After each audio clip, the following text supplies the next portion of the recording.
জামাত নেতা মিয়া গোলাম পরোয়ার তিনি জামাতকে এনসিপির বাপ হিসেবে আখ্যায়িত করেছেন। এখন দেখা যাচ্ছে সেই বাপের কাছেই ভিড়লো এনসিপি। অনেক যাওয়ার চেষ্টা করেছে, বিএনপি তাদের নেয় নাই। এখন তারা দেখেন তাদের বিরোধী দল কি হতে পারে, জামাত হতে পারে, আমরা জামাতে যাই, জামাত আমাদের প্রোটেকশন দিবে। তিনিও বলছেন যে আমাদের এককভাবে নির্বাচন করার সিদ্ধান্ত ছিল, কিন্তু হাদি হত্যাকাণ্ড পরিস্থিতি পাল্টে দিয়েছে। তাহের সাহেব নাকি বলেছেন যে নাহিদ ইসলাম নাকি তাদেরই লোক, তাদেরই ছেলে, তারাই নাকি নাহিদকে আপনার নানাভাবে নার্সিং করে। 5 তারিখের ঠিক পর থেকে আমরা এই কথা শুনছি যে আধিপত্যবাদ চলছে, পরাজিত শক্তি বানচালের চেষ্টা করছে, ষড়যন্ত্র করছে। মানে হাদি হত্যাকাণ্ডের সাথে এটা সম্পর্ক আবার নতুন করে কি হলো? জুলাই আন্দোলনকে আত্মসাৎ করার চেষ্টা করতেছে, যেমনটি হাদির ভাষায় যে 71-এর স্বাধীনতাকে, 71-এর অর্জনকে আওয়ামী লীগ গ্রাস। এই জুলাই আন্দোলনে এরা এক একজন এত টাকা ইনকাম করেছে যে শুনলে নাকি তার হিসাব করতে ওদের ঘুম আসে না। আজই বলেছে দেশে কোনো মানে যাদের কোনো দাঁড়ানোর কোনো জায়গা নাই, তাদেরকে আপনি ভয় পাচ্ছেন কেন? এরা সবাই ইনকলাব মঞ্চে কিনা আমার সন্দেহ আছে। ইনকলাব মঞ্চে এত বড় সংগঠন না। ইনকলাব মঞ্চ হাদির মৃত্যুর আগ পর্যন্ত, ইনকলাব মঞ্চে হাদি ছাড়া আর কাউকে আপনি চিনতে পারছেন? আজাদি আজাদি আজাদি মানে কিসের আজাদি? এখন কোথা থেকে সাধারণ মানুষ হাসিনা সরকারের প্রতি ক্ষুব্ধ না হয়ে উঠবে, তাহলে কোনো কিছু ভাই ছোঁয়াতো না। আপনার কন্টিনিউটির উপর বসে সারাদিন একটা করে একটা দিয়াশালাই জ্বালান, আগুন কিন্তু ভাই ধরবে না। আর যদি আপনার পায়ের কাছে অনেকগুলো শুকনো পাতা থাকে, একটা দিয়াশালের কাঠি যথেষ্ট। এদিকে চলে যাচ্ছে এনসিপি জামাতের মধ্যে, আবার জামাত মুক্তিযোদ্ধাদেরকেও নিয়ে আসছে। মেজর আখতারুজ্জামান সাবেক বিএনপি নেতা থেকে এখন বীর বিক্রম অলি আহমেদ। আমি যদি বলি মুক্তিযোদ্ধারা ভিড়ছেন, জামাত তো জামাতের অবস্থায় আছে। তারা হিন্দুদের নিয়ে চলতে শিখেছে, তারা মুক্তিযোদ্ধাদের নিয়ে চলতে শিখেছে, ঠিক আছে, এটা এবং ভালো, আমি যেটা পছন্দ করি। একদা মুক্তিযোদ্ধা সবসময় মুক্তিযোদ্ধা নয়, সে রাজাকারও হতে পারে। প্রশ্ন হবে লাগামহীন, জানতে চাই, জানাতে চাই এই সময়ের পালস অফ পলিটিক্স। জামাত নেতা মিয়া গোলাম পরোয়ারের ভাষায় বাপের সাথে পাল্লা না দিয়ে বরং বাপের ঘরেই ঢুকলো তরুণদের দল এনসিপি। ভারতের 7 সিস্টার্স আলাদা করে দেওয়ার হুমকি দিয়ে হাসনাত আব্দুল্লাহ তা না পারলেও জোট গঠনের এই সিদ্ধান্তে নিজেরাই আলাদা হয়েছেন এনসিপিতে থাকা সিস্টাররা। নাহিদ ইসলাম বলছেন এতদিন এককভাবে নির্বাচন করার কথা বললেও হাদি হত্যাকাণ্ডের পর পরিবর্তন হয়েছে পরিস্থিতি। হাদি হত্যার সাথে জামাত এনসিপি জোট করার সম্পর্ক কি? সদ্য দল ছাড়া সিস্টারদের একজন তাজনুভা জাবিন বলছেন এটি কৌশল নয়, সুপরিকল্পিত। হাদি হত্যাকাণ্ড থেকে এনসিপি জামাত জোট সবই কি তবে সেই সুপরিকল্পনা বা মেটিকুলাস ডিজাইনের অংশ? এসব নিয়ে কথা বলতে জনাব মাসুদ কামাল, আপনাকে স্বাগত জানাচ্ছি পালস অফ পলিটিক্সে আমার আজকের আয়োজনে। আমি অনেক ধন্যবাদ। আপনাকে অনেক ধন্যবাদ। শুরু করবো যে আমাদের মনে আছে মাসখানেক আগে জামাত নেতা মিয়া গোলাম পরোয়ার তিনি জামাতকে এনসিপির বাপ হিসেবে আখ্যায়িত করেছেন। এখন দেখা যাচ্ছে সেই বাপের কাছেই ভিড়লো এনসিপি, এবং খুব সামাজিক যোগাযোগ মাধ্যমে ট্রল হচ্ছে একরকমের যে এনসিপি নেতা হাসনাত আব্দুল্লাহ তিনি বলেছিলেন 7 সিস্টার্স আলাদা করে দেওয়ার কথা, এখন তার দলের সিস্টার্সরাই আলাদা হয়ে যাচ্ছেন। একজন সিস্টার, দলের সিস্টারদের মধ্যে একজন সিস্টার তাজনুভা জাবিন, তিনি একটা পোস্ট, তিনি যে পোস্ট দিয়েছেন সেখানে একটা বিষয় খুব গুরুত্বপূর্ণ। তিনি বলছেন এটি কৌশল নয়, এই জোটকে তিনি কৌশল বলছেন না, তিনি বলছেন এটি সুপরিকল্পিত। মানে কেমন পরিকল্পনা আপনার মনে হয়? সেটা কি ওই যে সেই ডিজাইন, মেটিকুলাস ডিজাইন, মানে এরকমই কি কোনো মেটিকুলাস ডিজাইনের অংশ হিসেবে একটা জোট, এই জোট হলো? দেখেন, আপনি আসলে আমরা বাইরে আছি, আমরা বাইরে থেকে অনেক রকম অনেক কিছু ধারণা করতে পারি, অনেক কিছু বলতে পারি, কিন্তু তাজনুভা জাবিন যিনি উনি তো ওই ঘটনার মধ্যে ছিলেন, ওদের সঙ্গে ছিলেন, সঙ্গে থেকেও ওরা দীর্ঘদিন কিন্তু জিনিসটা বুঝতে পারেননি যে আসলে কি ঘটনা ঘটছে, কেন ঘটছে। এবং ঘটে যাওয়ার পর ওনারা হয়তো বিভিন্ন ঘটনার প্রেক্ষিতে বিষয়গুলোকে মিলিয়ে একটা মানে আপনার ধারাবাহিকতা হয়তো টের পেয়েছেন। এবং এই টের পাওয়াটাকে আমি আপনার বাইরে থেকে হয়তো অতটা বুঝবো না, কিন্তু ওনারা বুঝবেন। এবং এটা আমরা অনেক সময় সন্দেহ করেছি, অনেকে বলতে শুনেছি শুরুর দিক থেকে যে এই দলটা হলো জামাতের বি টিম, আবার কেউ বলেছে যে এটা কিংস পার্টি, তারা বলেছে তারা একটা নতুন বন্দোবস্ত, নতুন রাজনৈতিক বন্দোবস্ত তৈরি করবে, এ ধরনের নানা কথাবার্তা হয়েছে। কিন্তু এদের নিয়ে আসলে সন্দেহটা কম ছিল কেন? মানে কম ছিল বলবো না, মানে সেই সন্দেহগুলো ততটা প্রবল হয়ে দেখা দিতে পারে না, যে কারণে সেটা হলো যে তারা কিন্তু আসলেই সেই জুলাই আন্দোলনের সামনের সারিতে ছিল। তো তাদের প্রতি মানুষের এক ধরনের বিশ্বাস ছিল, এক ধরনের মানে চিন্তা ছিল যে আর যাই হোক মানে আপনার মানে মানুষের সঙ্গে তারা প্রতারণা করবে না। কিন্তু তারা দেখা যাচ্ছে তারা নিজের দলের লোকজনই তাদেরকে প্রতারক হিসেবে চিহ্নিত করছে। এবং দেখেন আপনি তাজনুভা জাবিন কিন্তু আইডেন্টিফাই করেছেন, খুব ইন্টারেস্টিং কথা, যে পুরো বিষয়টাকে এরা ঠেলতে ঠেলতে এমন একটা জায়গায় নিয়ে এসেছে যে যার পর তারা যারা নাকি প্রতিবাদ করছে, যারা নাকি স্বতন্ত্র নির্বাচন করতে চাচ্ছে, তারা সেটাও পারছে না। স্বতন্ত্র নির্বাচন করার সুযোগটা তারা নষ্ট করে দিয়েছে। কারণ মানে আপনার আজকে ছিল শেষ দিন, তো একদিনে তারা স্বতন্ত্র নির্বাচন করতে গেলে মোট ভোটারের 1% ভোটারের স্বাক্ষর লাগে, তো এটা কঠিন কাজ। তো এটাও তারা কিন্তু সন্দেহ করছে। এবং অনেক কিছু আমরা দেখাবে এর মধ্যে, যে এর মধ্যে আপনার সজীব আসিফ মাহমুদ সজীব ভুইয়া, সে দেখলাম যে আজকে আবার ওই দলে জয়েন করলো, এতদিন কিন্তু জয়েন করেনি। এতদিন সে বলে এসেছে সে ঢাকা 10 থেকে নির্বাচন করবে, এবার সেটাও সে করছে না। তো এখানে অনেক কিছু ঘটনা আছে যেগুলো দেখে ঠিক বোঝা যাচ্ছে না এই দলটা আসলে কি দল হিসেবে গড়ে উঠতে কখনো চেয়েছিল কিনা। আমার কাছে এখন তো মনে হচ্ছে তারা দল হতেই চায়নি, তারা বরঞ্চ ওই একটা মানে দীর্ঘমেয়াদী একটা পরিকল্পনার অংশ হিসেবে এতদিন দলের মতো অভিনয় করে গেছে। তো দেখা যাক কি হয়, তারা এখনো তো তারা দলে আছে, তারা বলছে তারা একটা জোটে গিয়ে, তারা তো জামাতের সঙ্গে যায় নাকি জোটে গিয়েছে, জোটে যাওয়া জামাতের সঙ্গে যাওয়া অনেকে সমর্থক ভাবছেন। হুম, এই যে মানে কৌশল বা তারা যা করছেন, এটা কি আসলে এরকম যে মানে ঠিক সময়ের একটা রিয়াকশন এই সময় করা দরকার, তাই যা মানে যা সামনে আসছে যেটা যা মনে হচ্ছে তা করছেন, নাকি আসলে আপনার কাছে মনে হয় যেটি তাজমুল জাবিন বলছেন এটি আসলে কৌশল না, এটি পরিকল্পিত সুপরিকল্পিত, মানে এটা কি খুব আগে থেকেই পরিকল্পনা যে এরকমটা জায়গায় এসেই ঠেকবে এরকম মনে হচ্ছে, নাকি মানে আপনার কি মনে হয়? আমার কাছে মনে হয় এটা আগে থেকে পরিকল্পনা, এটা আমার কাছে মনে হয়। তারা নানা ধরনের নাটক কিন্তু করেছে, কিন্তু ওই যে আপনার মিয়া গোলাম পরোয়ার যে কথা বলেছেন যে বাবার সঙ্গে সম্পর্ক, দেখেন এখানে বাবা কথাটা বললেন। আমি এর মাঝখানে আরেকটা মাঝখানে একটা সোশ্যাল মিডিয়ায় একটা ভিডিও দেখলাম, সেই ভিডিও ডাক্তার শাখাওয়াত সায়ন্ত ওনার একটা ভিডিও দেখলাম যে উনি আপনার এক ধরনের স্মৃতিচারণ করছিলেন যে উনি যখন জেলে গিয়েছিলেন তখন সেখানে জামাতের শীর্ষ নেতাদের মধ্যে একজন সৈয়দ ডাক্তার আব্দুল্লাহ তাহের, হ্যাঁ, তার সঙ্গে ডাক্তার তাহের, তার সঙ্গে দেখা হয়েছে এবং এখানে নাকি তাহের সাহেব শাখাওয়াত সায়ন্তকে বলেছেন, মানে শান্ত সাহেবের ভাষায়, যে উনি নিজেও ডাক্তার, তাহের সাহেব ডাক্তার, এই জন্য তার সঙ্গে একটা আলাদা একটা ম্যাচিং হচ্ছিল। এবং সেখানে তাহের সাহেব নাকি বলেছেন যে নাহিদ ইসলাম নাকি তাদেরই লোক, তাদেরই ছেলে, তারাই নাকি নাহিদকে আপনার নানাভাবে নার্সিং করে এই জায়গায় এনেছে, এগুলো তারা বলছিলেন। এইটা শাখাওয়াত সাথে এটা কিন্তু কদিন আগে, এত মানে এই ঘটনার পরে ঘটনা তা না, আগে আগে উনি বলেছিলেন। তো এখন তো মিলে যায় আসলে, মানে আগে তো মিলেনি কিন্তু এখন তো মিলে যাচ্ছে যে তারাই তো এই কাজগুলি করলো। তো আমি কিন্তু বলছি না যে জামাত হওয়াটা কোনো অপরাধ, এটা আমি বলছি জামাত একটা পলিটিক্যাল পার্টি, এটা থাকতেই পারে। জামাতকে পলিটিক্যাল পার্টি হিসেবে অপরাধ আমি বলবো না, আমি বলবো যে এটা একটা পলিটিক্যাল পার্টি, তাদের আলাদা একটা আদর্শ আছে, সেই আদর্শ আমার পছন্দ হতেও পারে, নাও হতে পারে, সেটা অন্য হিসাব, বাট তারা থাকবে। জাতীয় পার্টি একটা পার্টি, বিএনপি একটা পার্টি, আমি আওয়ামী লীগও একটা পার্টি মনে করি, তারাও একটা পার্টি, সবাই যার যার অবস্থানে থাকবে, যার যার রাজনীতি করবে। কিন্তু অন্য একটা রাজনৈতিক দলের নাম নিয়ে আরেকটা দলের পারপাস সার্ভ করা, এটা আমার কাছে পছন্দ না। এটা আমার কাছে এক ধরনের মানে ইসলামের ভাষায় বলে কিন্তু যে নিজের আসল পরিচয়কে গোপন করে আরেকটা পরিচয় পরিচিত হওয়া, এটাকে ইসলামের ভাষায় কিন্তু মুনাফিক বলে। তো এবং এটা বলা হয় যে মুনাফিকটাকে কাফেরের চেয়েও খারাপ। তো এখন এটা আমার কাছে ওরকম মনে হচ্ছে যে তারা কি তাহলে নিজের পরিচয়টাকে অন্য একটা পরিচয়ের আড়ালে থেকে, যেটা আমরা এই এই আন্দোলনের সময় শুনেছি যে অনেক ছাত্রলীগের পরিচয় শিবিরা ছিল, পরে তারা বলতে নাকি গুপ্ত শিবির, ওরকম গুপ্ত আর কোন কোন জায়গায় আছে আমি জানি না, কিন্তু এটাও আমার কাছে এক ধরনের গুপ্ত রাজনীতি মনে হয়েছে যে না, তারা আরেকজনের পারপাস সার্ভ করছে। এই গুপ্ত রাজনীতির মানে কথাটাই আমি আরেকটু আরেকটা জায়গায় একটু প্রশ্ন করতে চাইবো, কিন্তু তার মানে এরকম যে ছেলে দিন শেষে সে বাপের ইন্টারেস্টই সার্ভ করছে। এই নাহিদ ইসলাম তিনি মানে সাংবাদিকদের সাথে যখন কথা বলছেন তখন তিনি বলছেন যে তিনিও বলছেন যে আমাদের এককভাবে নির্বাচন করার সিদ্ধান্ত ছিল, কিন্তু হাদি হত্যাকাণ্ড পরিস্থিতি পাল্টে দিয়েছে। হত্যাকাণ্ডের মাধ্যমে তারা বুঝতে পারছেন যে আধিপত্যবাদীরা এখনো কার্যকর হয়েছে, পরাজিত শক্তি নির্বাচন বানচালের চেষ্টা করছে, সেদিন হাদির গুলি লেগেছে, কাল আপনার গায়ে লাগবে, আমার গায়ে লাগবে। আধিপত্যবাদী শক্তি গণঅভ্যুত্থান পরবর্তী অগ্রযাত্রাকে ঠেকাতে না পারে, সেজন্য বৃহত্তর ঐক্য প্রয়োজন। কিন্তু এই যে আধিপত্যবাদ, এই যে মানে পরাজিত শক্তি বানচালের চেষ্টা করছে নির্বাচন, এগুলো তো হাদি হত্যাকাণ্ডের পর থেকে আমরা শুনছি না, এগুলো সেই গণঅভ্যুত্থানের পর থেকেই, মানে 5 তারিখের ঠিক পর থেকে আমরা এই কথা শুনছি যে আধিপত্যবাদ চলছে, পরাজিত শক্তি বানচালের চেষ্টা করছে, ষড়যন্ত্র করছে। মানে হাদি হত্যাকাণ্ডের সাথে এটা সম্পর্ক আবার নতুন করে কি হলো, নাকি হাদি হত্যাকাণ্ড কোনো মেটিকুলাস ডিজাইন? এটা সম্পূর্ণ একটা খোরা অজুহাত আমার কাছে মনে হয়। এই কারণে এখানে কয়েকটা পয়েন্ট, হাদি হত্যাকাণ্ডের সঙ্গে তাদের কি সম্পর্ক, হাদি হত্যাকাণ্ডের সঙ্গে আধিপত্যবাদের কি সম্পর্ক আমি বুঝতে পারি না। হাদি যাদের বিরুদ্ধে বলতো, হাদি কার কার বিরুদ্ধে বলতো, হাদি ভারতীয় মানে যে আধিপত্যবাদ তার বিরুদ্ধে বলতো, ঠিক আছে, সেই যারা ভারতীয় আধিপত্যবাদের যারা সমর্থক তারা হাদিকে হত্যা করতে পারে, এটাই মেনে নিলাম। আবার দেখেন হাদিকে যখন হাসপাতালে নিয়ে যাওয়া হয়, হাদি যখন আহত গুলি খেয়েছে, তখন তাকে যে রিক্সায় চড়ে তাকে হাসপাতালে নিয়ে যাওয়া হচ্ছিল, তখন কিন্তু কেউ একজন একটা লাইভ করছিল, এবং লাইভ করতে করতে উনি তখন বলছিলেন যে ঢাকা 8-এ নির্বাচন করতে চেয়েছিল বলে হাদিকে আজকে মরতে হচ্ছে।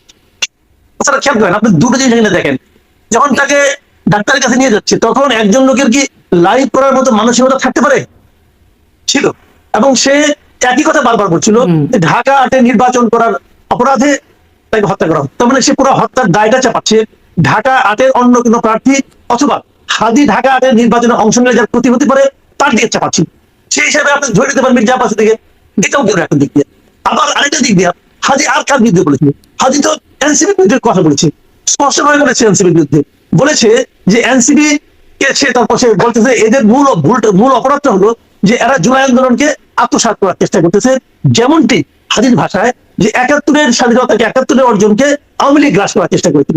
তো এবং সে তারপরে এটাও বলেছিল এই জুলাই আন্দোলনে এরা এক একজন এত টাকা ইনকাম করেছে যে শুনলে নাকি তার এখান থেকে হিসাব করতে তাদের ঘুম আসে না। হাজি বলেছে।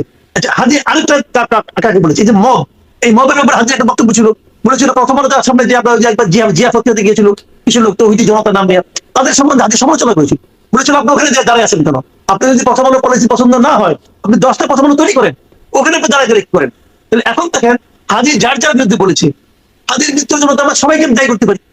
আপনি যদি মনে করেন হাজি আধিপত্যবাদের বিরুদ্ধে বলেছে, তার আধিপত্যবাদ হাজিকে মারতে পারে। আবার হাদিকে যে নিয়ে গেল যে লোকটা যে লাইভ করলো তার কথা যদি সত্য ধরি, তাহলে হাদি নির্বাচন করে যার যার ক্ষতি হয়েছে তারা হাদিকে মারতে পারে। আবার হাদি এনসিপির বিরুদ্ধে বলেছে, এনসিপি দুর্নীতির বিরুদ্ধে বলেছে, এনসিপি আপনি জুলাই আন্দোলনকে গ্রাস করে আত্মসাৎ করার বিরুদ্ধে বলেছে, তাহলে আমি এটাও ভাবতে পারি যে এরাও হাদির মৃত্যুর জন্য দায়ী হতে পারে। পারে নাকি? আবার ওই যে তথাকথিত তৌহিদ জনতা, তাদের বিরুদ্ধে হাদি করেছে, তারাও তো হাদির মৃত্যুর জন্য দায়ী হতে পারে। হতে পারে। এখন কোনটা কে দায়ী এই চিত্র আপনি এখন উদ্ঘাটিত করেন মানে না। তার মানে কি এটা হতে পারে জনাব মাসুদ কামাল, আমরা তো আসলে বলে ফেলতে পারি না। সবই হতে পারে। মানে হাদি হত্যাকাণ্ড যে আসলে শব্দটা এখন খুব গুরুত্বপূর্ণ, মানে তাজনুভা জামিনের ওই সাজানো পরিকল্পিত এখান থেকে সেই ডিজাইন, মেটিকুলাস ডিজাইন, মানে একসাথে এক সূত্রে গাঁথলে হাদি হত্যাকাণ্ডও কি একরকম মেটিকুলাস ডিজাইনের মধ্যে থাকতে পারে? হতে পারে, হতে পারে যে হাদির হত্যাকাণ্ড ঘটবে, তারপর আমরা বলবো, আমরা বলে একটা পদক্ষেপ নেবো, আমরা এক জায়গায় যাবো, যে ওটাকে জাস্টিফাই করার জন্য হাদির হত্যাকাণ্ডের কথা উল্লেখ করবো, হতে পারে। এখন তো ভাই শুনেন, বলে না যে গরু চুরি হয়ে গেলে সবই সব দেওয়ার মধ্যে পড়ে, তবে কি বউ গরুকে মা ডাকে, এতই মাথা খারাপ হয়ে যায়। এখন আমাদের তো মাথা খারাপ হয়ে গেছে রে ভাই, যে আমরা দেখতেছি হাদির হত্যাকাণ্ডের জন্য এখন এই মানে পত্রিকা অফিস পড়াইতে হবে, পত্রিকা অফিস পড়াইলে হাদির হত্যাকাণ্ড জাস্টিফাই হবে, হাদির আত্মা শান্তি পাবে, তাহলে এইগুলি বলার চেষ্টা করে। এখন এটা যদি বলে যে হাদির হত্যাকাণ্ডের জন্য আমার এখন জামাতের সঙ্গে জোট করতে হবে, যদি কেউ বলে সে বলতে পারে তার ব্যাপার, কিন্তু এটাকে কিন্তু লজিক্যাল মনে হয় না রে ভাই। আবার আধিপত্যবাদ, ঠিক আছে, জামাতের সঙ্গে জয়েন করলে আধিপত্যবাদ কমবে। অনেকে তো এমনও বলে, অনেকে তো এমনও বলে যে যাদের আধিপত্যবাদের কথা বলা হচ্ছে তারাই চাচ্ছে যে জামাত শক্তিশালী হোক। আমরা তো এরকম থিওরিও শুনি, কারণ আমরা হলো কি জানেন, আমরা বোকাশোকা মানুষ ভাই, আমরা তো বুঝি না, তো এটার মধ্যে এক একটা থিওরি শুনি আর ভাবি আহা হলে হতেও পারে, এটাও হতে পারে, ওটাও হতে পারে। কেউ কেউ বলে জামাতকে নাকি ইন্ডিয়ায় প্যাট্রোনাইজ করতেছে, আমাদের এখানে থাকার জন্য, জামাত থাকলে নাকি বিজেপি লাভ হবে, এই থিওরি আমরা শুনি। আবার অনেকে বলে জামাত থাকলে নাকি আমেরিকার লাভ হবে। সবাই এখানে জামাত চায়, এনসিপিও চায়। এনসিপি কেন চায়, কিভাবে চায় ভাই বলতে পারবো না, কিন্তু আমার কাছে যেটা বড় হয়েছে এনসিপির যে চারিত্রিক বৈশিষ্ট্য, এনসিপির যে রাজনীতির কথা তারা এতদিন বলেছে, তার সঙ্গে জামাতের জোটে তাদের যাওয়ার ব্যাপারটা আসলে জাস্টিফাইড মনে হয় না। এখানে আরেকটা কারণ থাকতে পারে, যে কারণটা কথা এনসিপি লোকজন কেউ কেউ বলেছে, আমি শুনেছি, তারা বলেছে তাদের একটা নিরাপত্তার ব্যাপারটা বলেছে। তাদের বক্তব্যটা হলো যে যদি একটা নতুন সরকার আসে, যে সরকারই আসুক, তখন এই সরকারে আমরা তারা যে সিকিউরিটিটা পাচ্ছে, তখন এই সিকিউরিটি তারা পাবে না, না পেলে তারা মনে করে যে তাদের জীবন নিরাপত্তাহীন হতে পারে, এই তারা মনে করে। এই মনে করা থেকে তারা মনে করেছে হয় সরকারি দল নয় বিরোধী দল, এই দুই দলের কোনো এক দলে তাদের থাকা উচিত। তো সরকারি দল বিএনপি অনেক যাওয়ার চেষ্টা করেছে, বিএনপি তাদের নেয় নাই। এখন তারা দেখেন তাদের বিরোধী দল কি হতে পারে, জামাত হতে পারে, তো আমরা জামাতে যাই, জামাত আমাদের প্রোটেকশন দিবে, এইটাকে থিওরি তারা দিচ্ছে। আমার কথা হলো কি, আপনি জুলাই আন্দোলনের সামনে সারির লোক, সকল দেশের সকল মানুষ আপনাকে ভালোবাসার কথা, যদি সেই ভালোবাসা থাকে, পতিত যারা যারা দেশ থেকে পালিয়ে গেছে, যাদের কোনো অস্তিত্ব নাই, যাদেরকে আপনি নিষিদ্ধ করছেন, যাদের কোনো মানে দেশের কোনো মানে যাদের কোনো দাঁড়ানোর কোনো জায়গা নাই, তাদেরকে আপনি ভয় পাচ্ছেন কেন? তার মানে হলো আপনারা আসলে জনগণের হৃদয় জয় করতে পারেন নাই। আপনারা জুলাই আন্দোলনের পর নিজেরা এত বেশি দুর্নীতিতে, এত বেশি অপকর্মে জড়িয়ে গেছেন যে আপনারা মনে করেন যে আপনারা আপনাদের স্বাভাবিক জীবন হাদিও বলেছিলেন বলে আপনি উল্লেখ করছিলেন, কিন্তু হাদি হত্যাকাণ্ডের ওই যে একটা কথা বললেন আপনি, যে একজন লাইভ করছিলেন, হ্যাঁ, যে নির্বাচন করতে চেয়েছিলেন বলে তাকে আজকে মরতে হলো, মানে এই যে তার সাথে হত্যাকারীর সাথে দেখা যাচ্ছে ছাত্রলীগের সাবেক ছাত্রলীগের একটা সম্পর্ক, শুটার ফয়সাল তিনি সাবেক ছাত্রলীগ নেতা হিসেবে দেখানো হচ্ছে, কিন্তু তিনি হাদির ঘনিষ্ঠ, হাদির সাথে একদম তার পাশে বসে কথা বলছেন, আড্ডায় একসাথে বলছেন, প্রচারণা একসাথে করছেন, কতগুলো ভিডিও দেখে বোঝা যাচ্ছে যে তার সাথে ঘনিষ্ঠতা, মানে একরকম ডান হাত হয়ে উঠেছিলেন।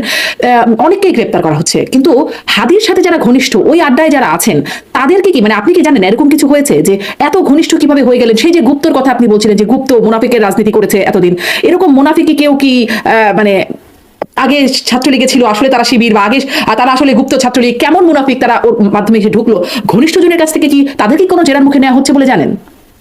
আমি এখন জানি না, আমি জানি না পুলিশের তদন্ত তৎপরতা, তদন্ত প্রক্রিয়া সম্পর্কে আমি সব জানবো এমনটা আমি মনে করি না, হয়তো পরে জানতে পারবো। কিন্তু আমি একটা জিনিস শুনেছি, হ্যাঁ বলেন প্লিজ। আমি একটা জিনিস শুনেছি যে হাদির আপনার গুলিবিদ্ধ হওয়ার পর বেশ কিছু সময়, বেশ একটা লম্বা সময় হাদির ব্যবহৃত মোবাইলটা নাকি পাওয়া যাচ্ছিল না, এবং সেই মোবাইলে কি ছিল না ছিল উনি তার সঙ্গে কথা বলেছিলেন, নিশ্চয়ই এই লোক তার এখানে ঢুকেছে, কারোর কোনো রেফারেন্সে ঢুকেছে, কে তাকে কার রেফারেন্সে ঢুকলো, কে তাকে পাঠালো, এগুলো হয়তো সেই মোবাইলটা পেলে হয়তো মানে তদন্তকারী অফিসাররা তৎক্ষণিক জানতে পারবে। মানে আমার কাছে অবাক লাগে, মোবাইল কেন পায় না আমি জানি। ধরেন আশপাশের তো ঘনিষ্ঠ, মোবাইল তো একটা খুবই গুরুত্বপূর্ণ, কিন্তু আশেপাশে যারা ঘনিষ্ঠ, যারা একসাথে আড্ডায় বসছে, তারা পরস্পরকে চেনেন নিশ্চয়ই। আমাদের কালচারটা এরকমই, একসাথে আড্ডায় বসলে পরস্পরকে আমরা চিনি, তো একসাথে বসছেন, একসাথে কথা বলছেন, আশপাশের মানুষগুলো জানবেন না যে তিনি কিভাবে আসছেন, কার মাধ্যমে আসছেন? একদম উড়ে এসে জুড়ে বসে কেউ নিশ্চয়ই জানে, এবং এগুলো জানার মাধ্যমে হয়তো পুলিশ কিছু জানতেও পেরেছে কিনা আমি জানি না, আমি এটা নিয়ে ডিটেল আলাপ করিনি, এবং আমি কোনো পত্র পত্রিকাতে এর সংক্রান্ত কোনো রিপোর্ট দেখিনি, কাজে আমি আসলে বলতে গেলে এটার সম্বন্ধে মন্তব্য করতে পারবো না। তবে আমার মনে হয় এটা তেমন কোনো জটিল মামলা যে মামলার রহস্য উন্মোচন হবেই না, তাও না। এটা রহস্য উন্মোচন করা খুব একটা জটিলতা হয়তো বা নেই, কিন্তু হয় কি, আমি আপনাকে একটা কথা বলি, কতগুলি বিষয় হয়ে যায়, মানে একটা পাবলিক মানে আপনার ডিমান্ড তৈরি হয়ে যায়, অথবা একটা ডিমান্ড তৈরি করা হয় অনেক সময়। যখন একটা পাবলিক ডিমান্ড তৈরি হয়ে যায়, তখন যদি অন্য কোনো কিছু তথ্য যদি পেয়েও যায় পুলিশ, তখন পুলিশ সেটাকে প্রকাশ করতে এক ধরনের দ্বিধান্বিত হয়। তারা মনে করে যেমন সবাই ইঙ্গিত করতেছে যে এটা হলো আধিপত্যবাদী শক্তি। এখন দেখা গেল আধিপত্যবাদী শক্তি না, এটা হয়তো কোনো ব্যক্তিগত রেশারেশি ছিল, হতে পারে, কিন্তু তখন পুলিশ শক্তি বলতে পারবে না কিছু। যখন আপনি একটা আপনার ধরেন আপনার আরেক ধরনের ট্রায়াল হয়ে যায়, মক ট্রায়াল হয়ে যায়, মানে এখন যেটা হচ্ছে সেটা কি, যে আপনার শাহবাগে ইনকিলাব মঞ্চের লোকজন বসে গেছে, এরা সবাই ইনকিলাব মঞ্চে কিনা আমার সন্দেহ আছে। ইনকিলাব মঞ্চে এত বড় সংগঠন না, ইনকিলাব মঞ্চ হাদির মৃত্যুর আগ পর্যন্ত ইনকিলাব মঞ্চে হাদি ছাড়া আর কাউকে আপনি আমরা চিনতাম না তো ভাই, এটা এত বড় সংগঠন না, কিন্তু তাহলে এত লোক আসলো থেকে। আমি যদি বলি কেউ লোক সাপ্লাই দিচ্ছে, কেউ হয়তো বলতে চাচ্ছে যে এই জিনিসটা টিকে থাকে, হতে পারে যদি হয়। এখন যদি এরা বলে হাজির মৃত্যু সম্পর্কে, ওরা যে দাবিটা করছে ওখানে বসে, আপনি ওই দাবির বাইরে তো পুলিশের প্রতি যাওয়া কঠিন।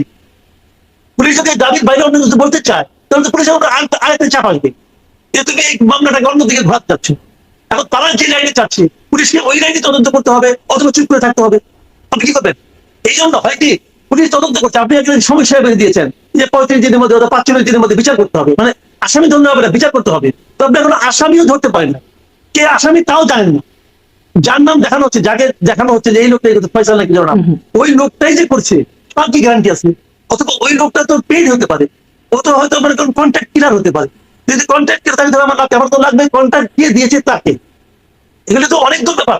আপনি এখনই বলছেন যে 45 দিনের মধ্যে ওকে বিচার করতে হবে, বিচার করেন 45 দিনের মধ্যে, আপনি আপনাকে বলির পাঠা ধরে এনে বিষয়টা করে দিলেন, যেমন জজ মিয়া ঘটনার মতো দ্রুত বিচার, যেমন জজ মিয়া।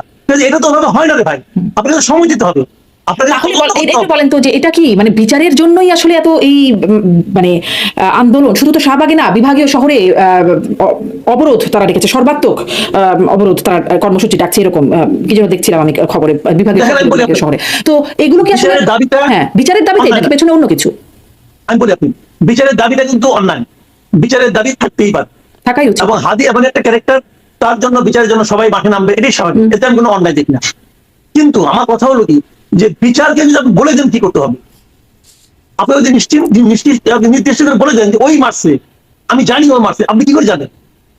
যখন তারা বলে ও মারছে, আপনি কি করে জানলেন?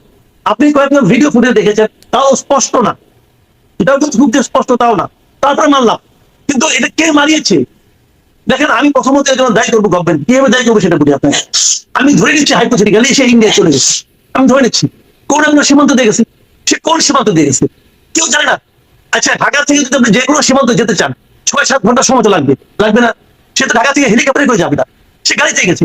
হাতির মতো এত লোক গুলি খাওয়ার পর সঙ্গে সঙ্গে কেন সমস্ত সীমান্ত এবং ঢাকা থেকে বের হওয়ার সমস্ত চেকপোস্ট কেন সিল করে দেওয়া হলো না? কেন দেওয়া হলো? বলেন আপনি, সরকার এটা সিল করে দিতে কতক্ষণ সময় লাগতো? এই ধরনের বড় ঘটনা ঘটিয়ে লোকজন সাধারণত সীমান্ত পার হয়ে যেতে চায়, এটাই স্বাভাবিক। তাৎক্ষণিকভাবে সমস্ত চেকপোস্ট দিয়ে কেন এটাকে সিল করে দেওয়া হলো না? যদি গভর্নমেন্ট দিত তাহলে তো সমস্যা হতো না, কেন দিল না গভর্নমেন্ট?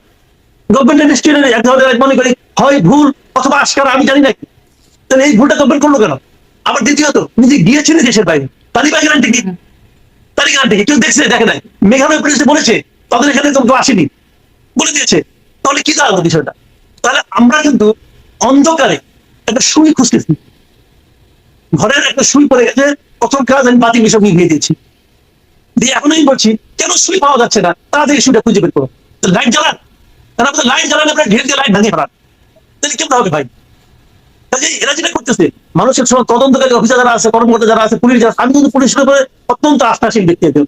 আমি মনে করি আমাদের পুলিশকে বাধা না দিলে তারা অনেক কাজ করতে পারে। আপনার মনে আছে মোহাম্মদপুরে এক বাড়িতে একটা কাজের মহিলা, যে মা মেয়েকে দুজনকে মারলো, সেই মহিলার নাম কেউ জানে না, ছদ্মনাম দিয়ে আসছে, ওই মহিলার চেহারা কেউ দেখে নাই, ওই মহিলার কোনো ছবি নাই, কিছু তো নাই, দুদিন আগে ওই মহিলাকে ধরে ফেলেছে, পুলিশ তো ধরছে রে ভাই, কেমন ধরবে বলেন? তো বাংলাদেশে পুলিশ চাইলে পার, কিন্তু অনেক সময় চাইলে কি সব চাইতে পারে? দেওয়া হয় না। এটাই একটা কথা, আর চায় কিনা এবং চাইলে কি সবও পারে কিনা, মানে অনেক কিছুই পারে তাই বলে সব কি পারে কিনা, কিন্তু পুলিশের তো একটা অনেক অগ্রগতিও সময় আছে। চায়, কিন্তু আমাদের ধরে চাইতে দেওয়া হচ্ছে কিনা। অনেক সময় চায় যে তোমার চাওয়ার দরকার নাই, তুমি থাকো চুপচাপ, আমি ততক্ষণ আন্দোলন করে নেই। অনেক কিছু আছে রে ভাই। জি, আমি এটাই জিজ্ঞাসা করছিলাম এই যে এই আন্দোলন, এটার পুরো মানে কারণ কি আসলে বিচারের দাবি? যদি তাই হয়, বিচার তো একটু কম এগোচ্ছে, মানে তদন্ত, যেমন ধরেন ডিএমপি কমিশনার তাদেরকে সাথে নিয়ে বলছেন, সাংবাদিকদের সামনে বলছেন কি কি অগ্রগতি হয়েছে, যে 10 জনের মতো 10 জন গ্রেপ্তার হয়েছে, কি কি উদ্ধার করা গেছে। বলা হচ্ছে যে 7 জানুয়ারির মধ্যে পূর্ণাঙ্গ নির্ভুল তদন্ত প্রতিবেদন দেওয়া হবে, বিচারের জন্য সময়সীমা নির্ধারণ করে দেওয়া হচ্ছে। তাহলে তো একরকম হচ্ছে, মানে আগাচ্ছে তো। তাহলে একদম অত অবরোধ করে সবকিছু করে এটার আসলে আর কোনো উদ্দেশ্য আপনি মনে হয় যে মানে এর পেছনে আরো কোনো ভিন্ন উদ্দেশ্য থাকতে পারে? আমি তো আগে বলেছি, ইনকিলাব মঞ্চের জনবল এত বেশি না, এখানে সবাই ইনকিলাব মঞ্চের লোক, আমি তাও মনে করি না। অনেকে আসতে পারে এখানে, অনেকে লোক সাপ্লাই দিতে পারে। বাংলাদেশে অনেক আন্দোলন এরকম ভাবে হয়েছে, এটা কোনো সন্দেহ নেই। কাজে অনেক কিছু হতে পারে, দেখা যাক সামনে দিন। এখন যে অনেক কিছু হতে পারে, যদিও আমরা একদম ঢিলি ছুটছি, তবুও আসলে মানে কি উদ্দেশ্যে হতে পারে, সেটা কি তাকে কোনো ধারণা করতে পারেন? মানে কি চায়? সরকারের চাপ হতে পারে, নির্বাচন পিছিয়ে দেওয়া হতে পারে, সামনে একটা দাবি আসতে পারে যে হাজির মৃত্যু বিচার না হওয়া পর্যন্ত নির্বাচন হবে না, এরকম দাবি আসতে পারে সামনে। এসেও ছিল, বলাও হয়েছে হাদির হত্যাকাণ্ডের পর। বলেছে যারা বলে, তাহলে বলা তার মানে তারা আমার চেয়ে অনেক মানে ই আছে, অ্যাডভান্স আছে, তারা আমার চেয়ে অনেক এগিয়ে আছে, আমি পিছিয়ে। হ্যাঁ, এবং এই যে মানে হাদি হত্যাকাণ্ডের প্রতিবাদে যে আন্দোলন হচ্ছে বা বিক্ষোভ হচ্ছে শাহবাগ সহ বিভিন্ন জায়গায়, দেখলাম খুব স্লোগান হচ্ছে আজাদি আজাদি আজাদি, মানে কিসের আজাদি? এখন কোথা থেকে মানে এটা একটা ফার্সি শব্দ, উর্দু শব্দ, ফার্সি মূলের উর্দু শব্দ, এই শব্দে আজাদি আজাদি কার কাছ থেকে কি আজাদি? আমি বলি একটা কথা, মাঠ গরম করার চেষ্টা করা একটা, আর সেই গরমকে, সেই উত্তাপকে চারদিকে ছড়িয়ে দেওয়া আরেক কথা। আমাদের এখানে গত বছরের জুলাইয়ের যে আন্দোলন, সেই আন্দোলনের শুরুটা কেমন ছিল, পরে কিভাবে চারদিকে ছড়িয়ে গেল, এই ছড়িয়ে যাওয়ার কিছু কারণ ছিল। যে যাই বলুন, অনেকে বলে যে ষড়যন্ত্র ছিল, অনেকে বলে বিদেশি মদত ছিল, অনেক কিছু ছিল, কিন্তু কোনো কিছুই ছড়াতো না যদি সাধারণ মানুষের মনে শান্তিটা থাকতো, যদি সাধারণ মানুষ হাসিনা সরকারের প্রতি ক্ষুব্ধ না হয়ে উঠত, তাহলে কোনো কিছুই ভাই ছড়াতো না। ক্ষোভটা ছিল। আপনি যদি সারাদিন আপনার ঘরে বসে, আপনার কন্টিনিউটির উপর বসে সারাদিন একটা করে একটা দিয়াশালাই জ্বালান, আগুন দুটো ধরবে না। আর যদি আপনার পায়ের কাছে অনেকগুলো শুকনো পাতা থাকে, একটা দিয়াশালের কাঠি যথেষ্ট আগুন ধরার জন্য। কাজে স্পার্ক সবসময় কার্যকরতা, স্পার্কটা তখনই কার্যকর যখন নাকি সেখানে অগ্নি প্রজ্বলনের অনুকূল পরিবেশ থাকে। কাজে হাসিনার ওই সময়টাতে সেই পরিবেশটা ছিল বলে আগুনটা জ্বলে উঠছিল সারা দেশে। আনফর্চুনেটলি আমার বিবেচনায় সেই পরিবেশ এখন আর নেই। মানুষ তখন মনে মনেও চেয়েছিল হাসিনা বিদায় হোক, সেখানে জ্বলে উঠছিল আগুন। এখন মানুষ সবাই মনে মনে না, স্পষ্টভাবে চায় নির্বাচনটা হোক। কাজে নির্বাচন হওয়ার ক্ষেত্রে, নির্বাচন বাতিল করার জন্য একজন লোক এক জায়গায় বসে যতই দিয়াশালায় কাঠি জ্বালাক ভাই, নির্বাচন বাতিল হওয়ার জন্য আগুন জ্বলবে না ভাই। আমরাও তো এই দেশে বাস করি, আমরা গত বছরের আগুন না, ওই যে ডাক্তার আব্দুল্লাহ তাহের বলেছিলেন তাওয়া গরম করা চলছে, এটাও আমাদের মনে আছে। হ্যাঁ, তো সেটা কি একটু একটু করে গরম কি হচ্ছে? গরম করার চেষ্টা হতে পারে, গরম হয়নি, আমি টের পাচ্ছি না উত্তাপটা। বরঞ্চ মানুষের উত্তাপ হলো এখন নির্বাচনের দিকে। আমি তো এটাও মনে করি যে নির্বাচন বাতিলের যদি দাবিটা কেউ জোরালো ভাবে তুলে, তারা বিপদে পড়বে। একটু এটাও জিজ্ঞাসা করি আপনার কাছ থেকে, মানে আপনি জানেন সাংবাদিক আনিস আলমগীর কেমন আছে, তার কোনো খোঁজ খবর পরবর্তীতে জেনেছেন কি? দেখেন, আমি এই জায়গাটা নিয়ে খুব হতাশ হয়ে গেলাম। আনিস আলমগীরের খবর কিছুটা জানি, প্রতিদিনই আমার সঙ্গে তার সঙ্গে কথা হয় না, বাট তার সঙ্গে যারা দেখা করে আসে, ওখান থেকে দেখা করে আসলেই আমাকে তারা জানায় যে উনি কেমন আছেন, কি সমাচার। ওনাকে তো প্রথম নেওয়া হয়েছিল কেরানীগঞ্জ জেলে, সেখান থেকে তাকে নেওয়া হয়েছে কাশিমপুরের কারাগারে। তো এগুলো তো আছে, তার পরিবারের লোকজনের সঙ্গে আমার কথাবার্তা হয়। উনি খুব স্ট্রং আছেন, উনি ভালোই আছেন। ওনাকে বলা হয়েছে যে তুমি তো জেলে আছো এখন, তুমি নাকি স্পষ্ট ভাবে বলছে সারা দেশটাই তো জেলখানা, আমাকে এখানে আলাদা কি হবে। উনি এই ধরনের কথাই বলেন, এই কথা ওনার সঙ্গে মিলে। আরেকটা বিষয় হলো, ওনাকে একটু কষ্ট রাখা হয়েছে, এই প্রচন্ড ঠান্ডায় উনি আছেন, ওনার জীবনযাপন এতটা তো কষ্ট করে থেকে অভ্যস্ত নন, একটু কষ্ট হচ্ছে। কিন্তু একটা কথা আমি বলি আপনাকে, এটা আমি খুব জোর ভূমিতে বলতে চাই। দেখুন, আসলে না, মানুষ তেলা মাথায় তেল দেয়, যেহেতু পাওয়ারফুল সে একটু হোঁচট খেলেও সবাই দৌড়ে যায় আহা ও করতে করতে, কেউ মলম নিয়ে যায়, কেউ তেল নিয়ে যায়, কেউ প্যারাসিটামল নিয়ে যায়। আর যারা একটু পাওয়ারফুল, যে বিচ্ছিন্ন, তার জন্য কেউ যায়। আমি আপনাকে উদাহরণ দেখুন, প্রথম আলো এবং ডেইলি স্টার আগুন দেওয়া হয়েছে, এটা কিন্তু যেটা ভবনের জন্য কথা না, কথা হলো এটা হলো গণমাধ্যমের কন্ট্রোল করার চেষ্টা করা হয়েছে। বিষয়টাকে আমরা এইভাবে দেখি যে গণমাধ্যমের কণ্ঠরোধের চেষ্টা করা হয়েছে। কাজে সেটা দেখতে আমি দেখলাম হুইল চেয়ার নিয়ে, প্রথম আলো ভবন দেখতে হুইল চেয়ার নিয়ে ডক্টর কামাল হোসেন বন্ধু চলে গেছে। আমি ওখানে ডক্টর কামাল হোসেন যাওয়াটাকে আমি ছোট করে দেখছি না, আমি অবশ্যই মনে করি ওনার যাওয়া উচিত। কিন্তু আমি আবার এটাও মনে করি, যখন ওনারই প্রণীত সংবিধানকে কাটা ছেঁড়া করে যা ইচ্ছাটা করা হচ্ছে, তখন উনি একবার দাঁড়িয়ে দাঁড়িয়ে বলতে পারলেন না, হুইল চেয়ার নিয়েই বলতেন, একটা প্ল্যাকার্ড নিয়েই দাঁড়াতেন যে আমাদের স্বাধীনতার সংবিধানকে এইভাবে অবমূল্যায়ন করা উচিত না। এটা আনারি ডক্টর আলী রিয়াজের হাতে এটা নিয়ে আপনি এইভাবে এটা কি করবেন, কাটা ছেঁড়া করবেন, এটা উচিত হচ্ছে না। দাঁড়াইতেন ভাই, ওটা তো আপনাদের প্রয়োজন ছিল, দাঁড়াইতেন। আনিস আলমগীর সাংবাদিক, তার জন্য কারো বিবৃতি দিতে দেখেছেন একবার? কোন একটা লোক গিয়েছিল আনিস আলমগীরের ফ্যামিলিকে সান্ত্বনা দিতে? কেউ একজন দাঁড়িয়ে বলেছিল যে এটা এটা মানে মত প্রকাশের স্বাধীনতা হস্তক্ষেপ করা হচ্ছে? কেউ বলেছে? বলিনি। কেন? কারণ আনিস আলমগীর প্রথম আলো না, আনিস আলমগীর ডেইলি স্টার না। আমি ডেইলি স্টারের প্রথম আলো, তাদের সবকিছু কি ভালো? আমি ভালো মন্দ প্রশ্ন না, কিন্তু যদি একটা মন্দ মিডিয়াও হয়, একটা মানে একজন লোক মনে করেন তার একটা মত, সেই মতের সঙ্গে আমি দ্বিমত পোষণ করি, কিন্তু কেউ যে তার গলা টিপে ধরে, আমি কেন তার প্রতিবাদ করবো না? আমি কেন তার প্রতিবাদ করবো না? কেউ প্রতিবাদ করে নাই ভাই। একমাত্র সম্পাদক পরিষদ একটা নাম দেওয়া আসতে বিবৃতি দিয়েছে। কোথায় ডিউজে, কোথায় বিএফইউজে, কোথায় প্রেস ক্লাব, কোথায় ঢাকা রিপোর্টার্স ইউনিটি, কোথায়? কেউ না। সবাই বসে আছে নতজানি হয়ে কিভাবে সরকার একটু নেক দৃষ্টিতে আসা যায়। সবাই বসে আছে কিভাবে আগামী সরকার যারা আসবে তারা আমাদের দিকে মানে করুণার চোখে তাকাবে। এই জন্য ওই বিএনপি যেটা প্রতিবাদ করলো না আনিস আলমগীরকে নিয়ে, কেন করলো না বিএনপি? বিএনপি তারেক রহমান সাহেব এত গণমাধ্যমে স্বাধীনতার কথা বলে, কেউ তো বললো, তার পার্টি একজন লোক তো বললো না যে এই কাজটা ঠিক হয় নাই, এটা মত প্রকাশের স্বাধীনতার ক্ষেত্রে। হ্যাঁ, ওরাও বলতে পারে আনিস আলমগীর তো আওয়ামী লীগের পক্ষ না, আওয়ামী লীগের পক্ষ বলছে, সে তো বিএনপির পক্ষ বলছে, সে তো আওয়ামী লীগ আমলে বিএনপির মানে কথা বলছে। তো এটা হয় না ভাই, মানুষ যার যার স্বার্থে আছে। প্রথম আলো এই হলো, আগুন দিল, ডেইলি স্টার আগুন দিল, দেওয়ার পরে এটার ব্যাপারে বিএনপি গুলো বিবৃতি দিল, কেউ তো বললো না একবার আনিস আলমগীর নামে যে সাংবাদিক ছিল সেই কথা বলে তারা আনিস আলমগীর অপরাধ থেকে বলে না? জি, মানে কি অপরাধ? তাদের যে মামলাটা হয়েছে, মানে অপরাধটা কি, এটা তো খুবই জটিল, এটা তো খুব একটা জটিল প্রশ্ন। অপরাধটা কি বুঝে উঠি না। মানে কিসের উস্কানি তিনি দিলেন? সেদিনে তাকে নিয়ে যে সমালোচনা শুরু হলো, জাহাদিকে যেদিন গুলি করা হলো, তার নেহারি খাওয়ার একটা ভিডিও সামাজিক যোগাযোগ মাধ্যমে তিনি দিয়েছিলেন। তার কারণে এত সমালোচনা এবং গ্রেপ্তারি হয়ে গেলেন শেষ পর্যন্ত। কিন্তু হাদি হত্যাকাণ্ডের পর তার জন্য যারা আন্দোলন, মানে যারা খুব কাঁদছেন, সাদিক কায়েমের, তারা দেখলাম একটা স্লোগান করছেন, মানে ফরহাদ আরেকজন শিবিরে তিনি বিয়ে করেছেন, তো মানে বিয়ে হচ্ছে, আনন্দ হচ্ছে, স্লোগান হচ্ছে যে তারও মানে সাদিক কায়েমেরও, সাদিক ভাইয়েরও বউ চাই বউ চাই, এরকম করে একরকম মানে বন্ধুত্বের মধ্যে যে হাসি মজা হয় সেরকম হাসি তামাশা হচ্ছে, মানে সবই চলছে।